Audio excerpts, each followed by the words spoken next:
Hello, beautiful people. Today I'm going to share with you the presence practice that I started with at the beginning of my sexual healing journey, and the one that I also recommend and encourage my clients to do.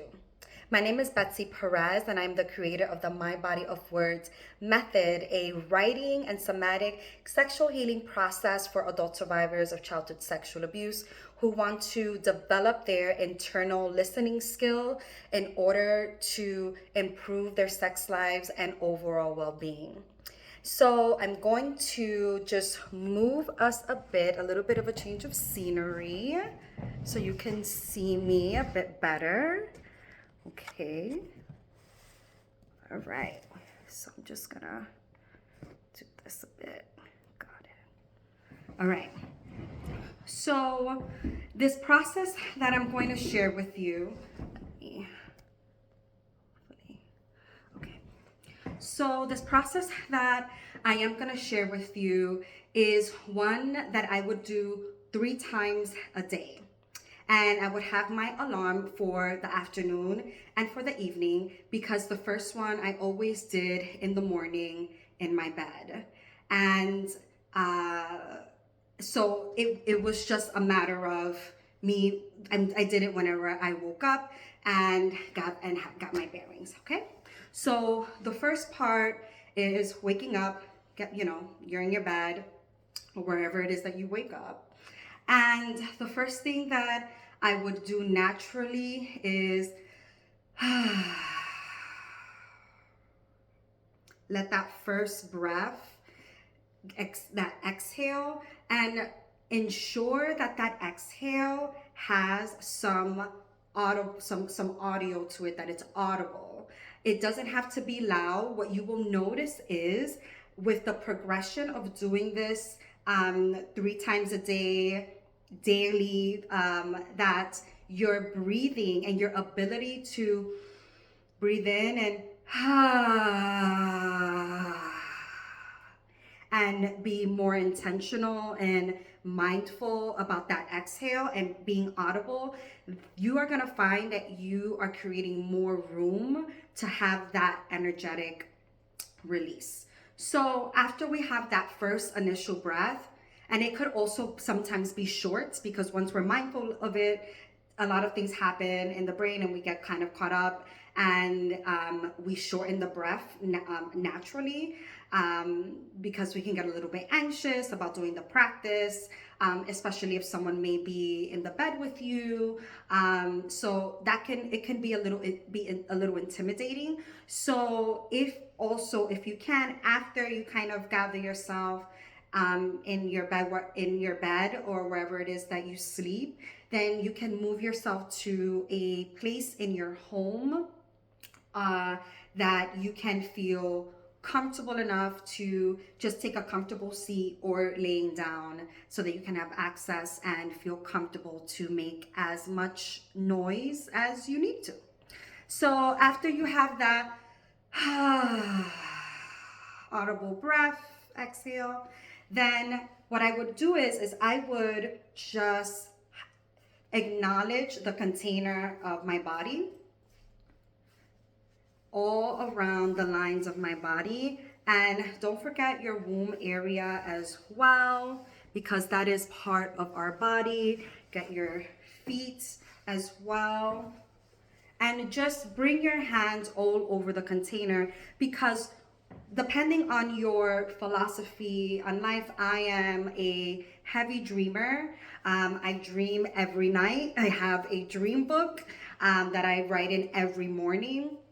And so I have to be able to ground my body after waking up, and I have to feel the container that is holding me together. So that is one part, in order to ground us, in order to also feel where the energy that we're about to experience and we're about to feel into, and we're about to give presence and connect, and we're going to connect with. So this is a presence practice in order to ground ourselves in today, in reality, in acknowledging I have a body. So that is the first part of the process, is fully acknowledging that you have a body. And also you will notice that you may feel some sensation already, especially in like your throat area for sure. And even start feeling like there is maybe a delayed cry or a cry in the horizon, or and just tingly sensations, because chances are this is not something that you are used to doing, that your body is used to experiencing. You do consciously and intentionally, and that is normal. So once you have outlined your container, the container that is your body, your lines, then one hand, I usually do my right hand on my heart or in the chest area. You can do it to the left, right above your left breast, or your right in the middle of your heart, right in the middle of your chest, excuse me. And then 4 fingers below the navel, right over your womb area. So you can lay back if you're already laying on your bed, if you're on a chair, however you feel most comfortable. And you find that in the process, you are already feeling a natural inclination to take more relaxed breaths. I'm a little stuffy, but and just have the moment here of acknowledging that your hand is on your chest, that you have 4 fingers over your womb area. If you happen to be a male, this is no different. If you happen to be watching this, even though this is specifically my channel specifically for women, but now we are going to take 3 intentional breaths. And while you are taking these breaths, I encourage you to imagine that if you can right now, that there is a flower right in your womb area, whatever flower it is that you desire, that you love, that is coming to you in the moment. This flower may change throughout the day of the practice, throughout your daily practice. It may stay the same. It may not even look like a flower that you've ever seen before in your real life. Just allow it, the image, and acknowledge that image. So we're gonna take a nice deep breath here.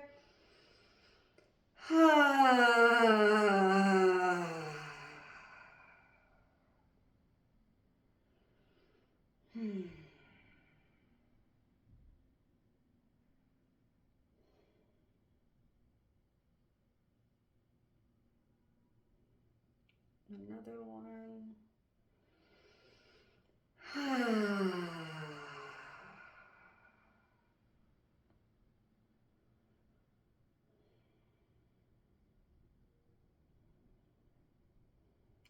And one more.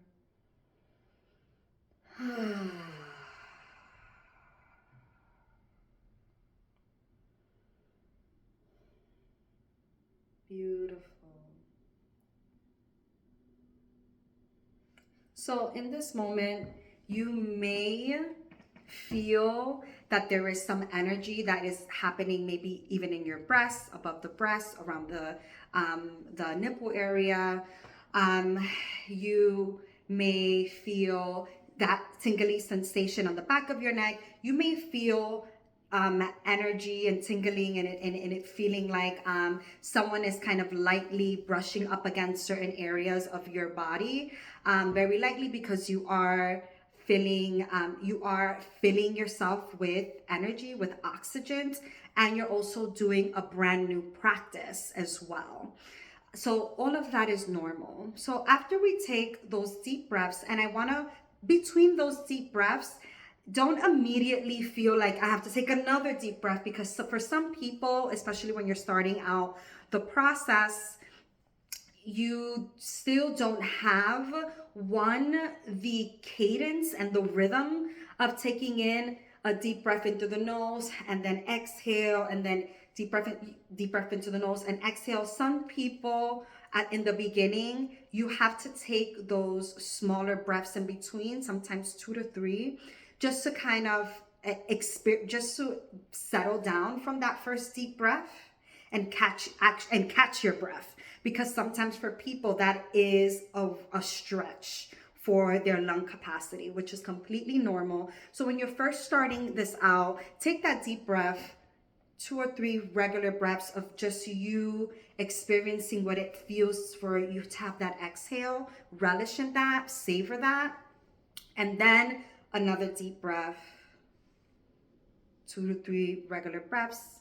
Notice, acknowledge, sit with it, savor, deep breath, savor, savor, savor. So after this, I forgot to say this, have a notebook, a pencil, or a pen, a small notebook, pencil, or pen, that you're going to be recording your daily practice. And just one word to one sentence is enough. And the only prompt that you are saying is what my body wants to say. That's all. Simple, nothing crazy, nothing dramatic.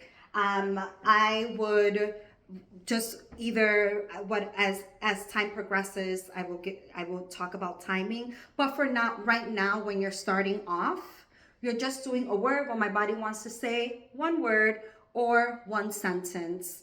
Don't press yourself to do more than that. If you naturally feel inclined and if you naturally have the time to do that, go ahead, go to town. However, for the structure of this process, what my body wants to say, one word, one sentence. That's it. And once you do your one word or your one sentence, you read that out loud. What my body wants to say is womb, for example, because that's actually the word right now that is coming to me. What my body wants to say is womb, the word womb. And you read it out loud to yourself. Cool. Then you close out the process. You close out the practice. And then you go back to giving yourself a nice holding of your container. One hand, just holding yourself tight. Start with the hug. Breathe into that. Give yourself some of that weight, that weightiness. Feel the weight of yourself. And then from there outward, once again, do your lines, your containment. Don't forget your face, your ears. People really forget their ears. Your back as you can, as if you have access to it, down the body line. Okay? All right. So just to recap, we do the outline of our container. Don't forget your ears. Don't forget your face. After the outline of our container, we do one hand to the heart, another one to the womb, and imagine that there is a flower in our womb, and we breathe 3 times. Those 3 breaths, we want to be mindful that is in through our nose and out through our mouth, and that they're audible. In between those 3 breaths, you can take a break, 2 to 3 regular, just noticing breaths. After, we have our handy notebook next to us to write and respond to the prompt, what my body wants to say.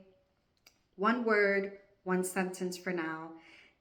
After we're done, we're going to close out the practice with a tight bear hug of ourselves, where we feel the weight of ourselves, and then we move into containing and the line, figuring out that, tracing with our hands the line of our container, and giving us some nice compressions in that way.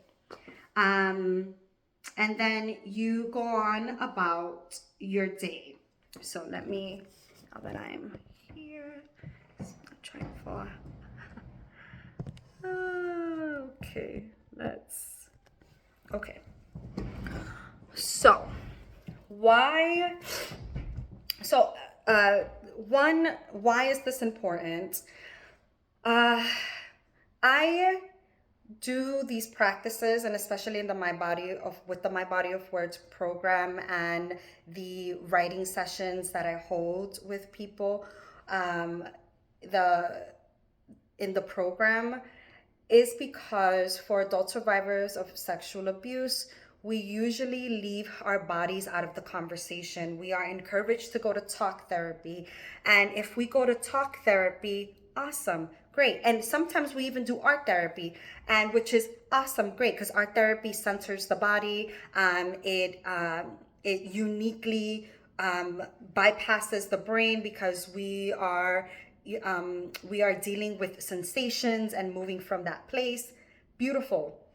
And also, sex therapy is also amazing.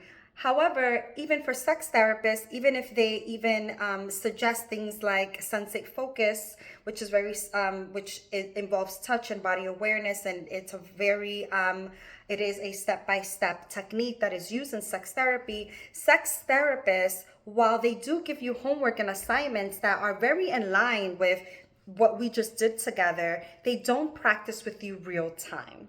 So often then we're left to our own kind of devices, and also left to some of our own sometimes some of the support that we need in real time to do some of these kind of practices that, one, are foreign, and two, some of us may not trust ourselves to do them and to do it alone or to do it with our partners just yet.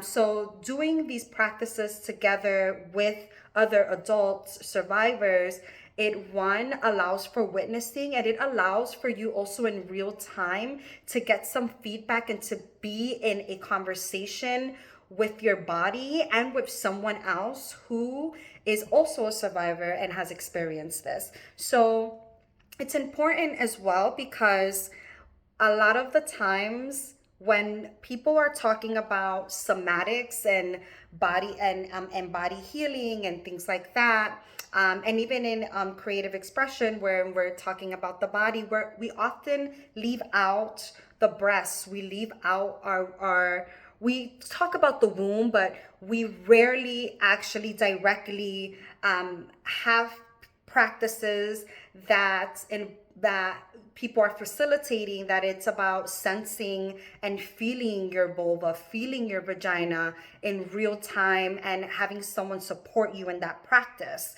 And that for me is important, and it's imperative in our healing, and it's has been extremely healing for me and extremely healing for other women when we have been in conversation and in sessions where I am supporting them in actually practicing in real time what it means to touch their bodies and what it means for someone to witness them from a loving and caring place.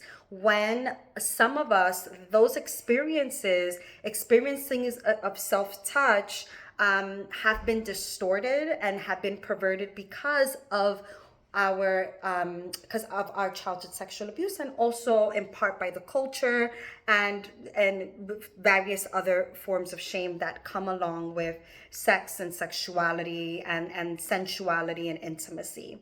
So this practice does evolve over time and did evolve for me over time. So what I shared with you is really baseline, where we are and just incorporating the womb area space. We do not touch the vulva, we do not involve the vagina or anything directly in that way, because that in and of itself can throw you off, and it can even push you beyond an edge that you're not prepared for.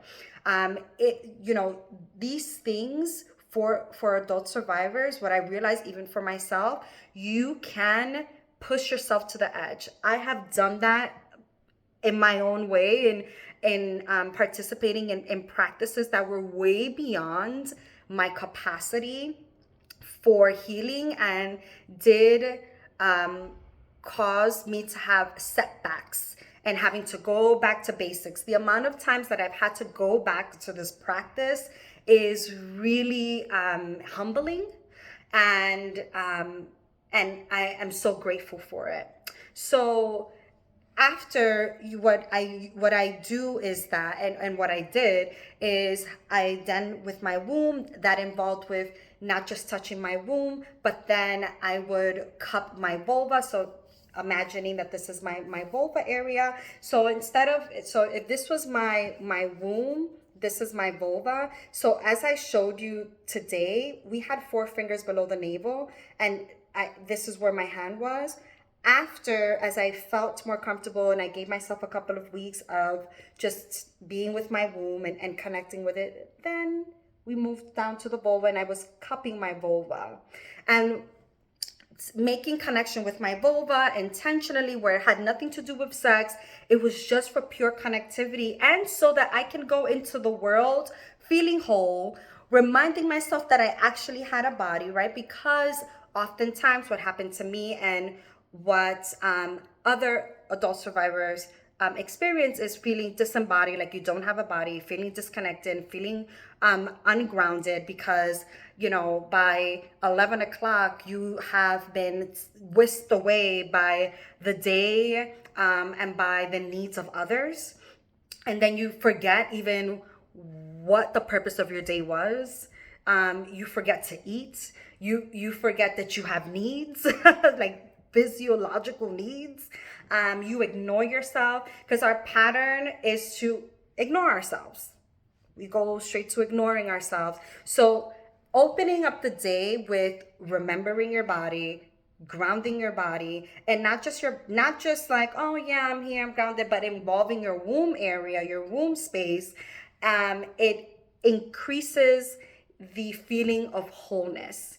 And I'm not saying that you're going to feel whole, 4 or 5 practices later. You know what I'm saying? That's not. It takes it takes some time in order to really feel like you're building up a baseline. And that's what I want to impart on you, that you're building a new baseline with your body. So that's why you have to repeat the process. That's why I started 3 times a day of doing this until I felt comfortable with just being able to acknowledge my womb and have, like, put my hand near my womb, and that I can feel sensations, because you may feel turned on, you may feel some tingly feelings, which is great. And it's just for us to acknowledge that.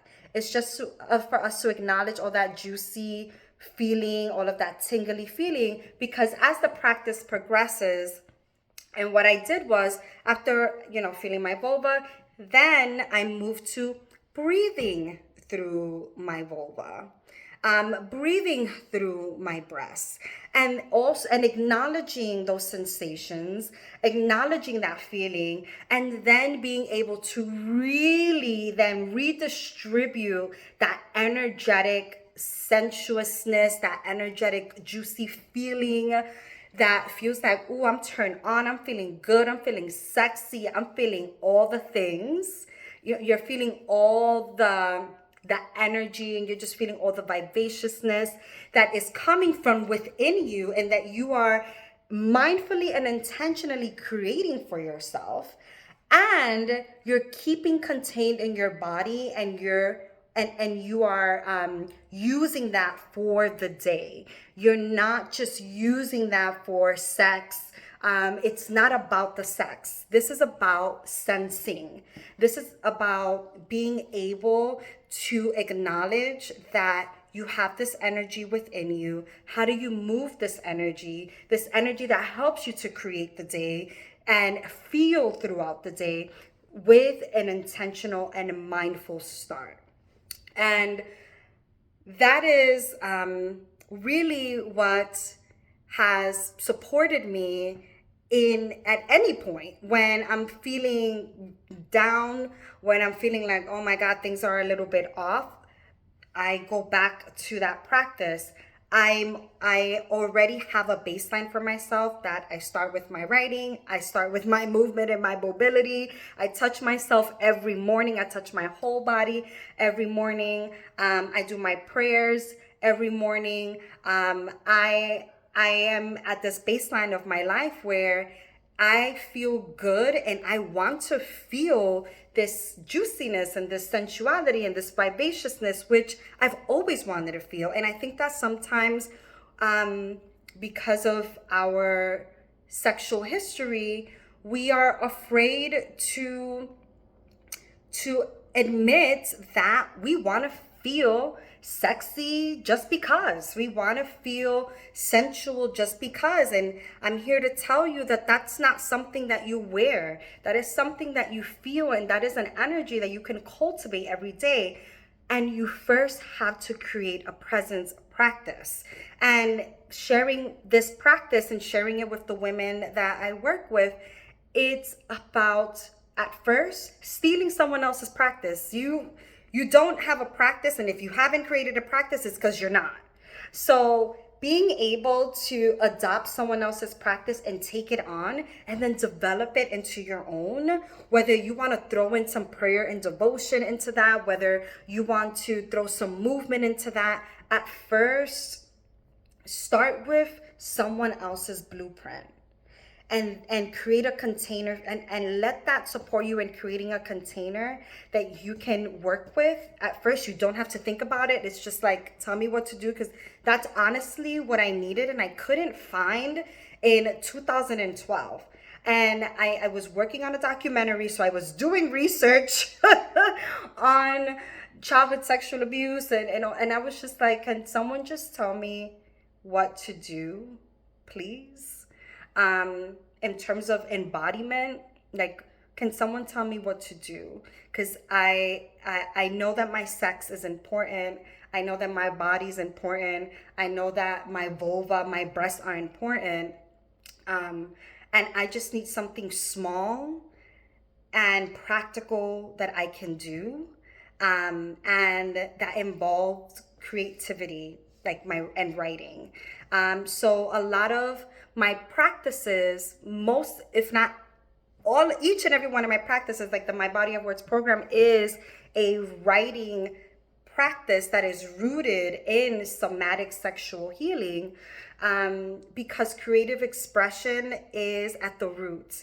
I want to just scream at the top of my lungs that childhood sexual abuse leaves creative wounds in the adult, and creative wounds require creative solutions.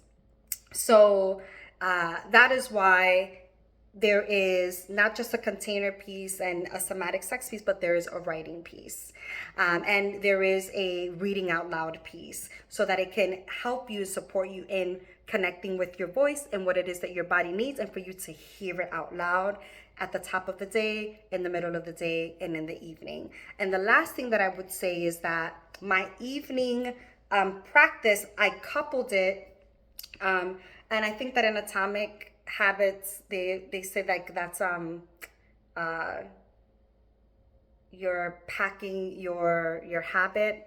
The term is escaping me, but I coupled that. This was even, I think, before even Atomic Habits came, but I coupled my last practice with my journaling, so that it complemented each other, because I already had a writing. I already had to do writing with my practice, and then I was journaling at night anyway. So then what I would do is I would do my presence practice, then I would do my journaling. Usually that's how it would happen, about 85 to 90% of the time, and then the 10%, I would do it, my journaling and my presence practice separate. So yeah, if this was helpful for you, please let me know in the comments, DM me, and I hope that you take this presence practice and you make it your own. If you want some support in in improving your internal listening skills in order to improve your sex life and overall well-being using writing and somatic sexual healing. The My Body of Words program is open, and I am looking so much forward to working with you. Mwah.